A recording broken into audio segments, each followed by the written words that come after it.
প্রিয়, তুমি কি ভেবেছো তোমাকে ভুলে গেছি? আরে পাগল না, তোমাকে এখনো ভুলিনি। তোমার কথা ভেবে ভেবে চোখের নিচে আজও কালি পড়ে গেছে। প্রিয়, দেখো আমার চোখের নিচে কালি পড়ে গেছে।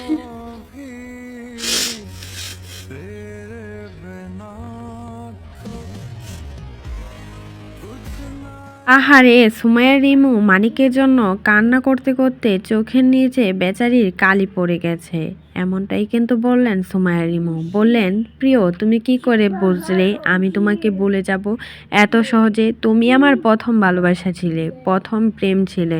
তোমাকে তো এত তাড়াতাড়ি ভোলা যায় না। আমি এখনো তোমাকে বলতে পারিনি। তোমার সাথে অন্য কাউকে দেখলে আমার গা জ্বলে। সুমাইয়া রিমু এমনটাই কিন্তু বললেন মানিককে উদ্দেশ্য করে।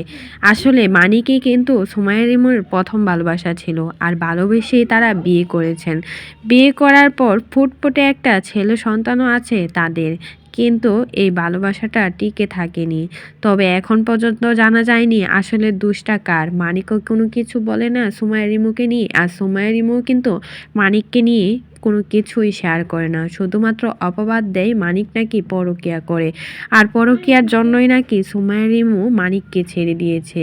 মানিকের সাথে নতুন একটা মেয়ে, সেই মেয়েকে নিয়ে ভিডিও বানিয়ে মাতিয়ে দিচ্ছে মানিক, আর বুঝিয়ে দিচ্ছে সুমাইয়া রিমু চলে গেছে তাতে কি, তার তো নতুন আরেকজন আছে। নতুনটাকে নিয়ে সে কিন্তু এখন বেশ সুখেই আছে। কিন্তু সুমাইয়া রিমুকে কোনো ছেলেদের সাথে দেখা যায়নি। শুধু শ্যুট করতে গেলে কোনো ছেলের প্রয়োজন হলে সেখানেই শুধু ছেলেরা থাকে।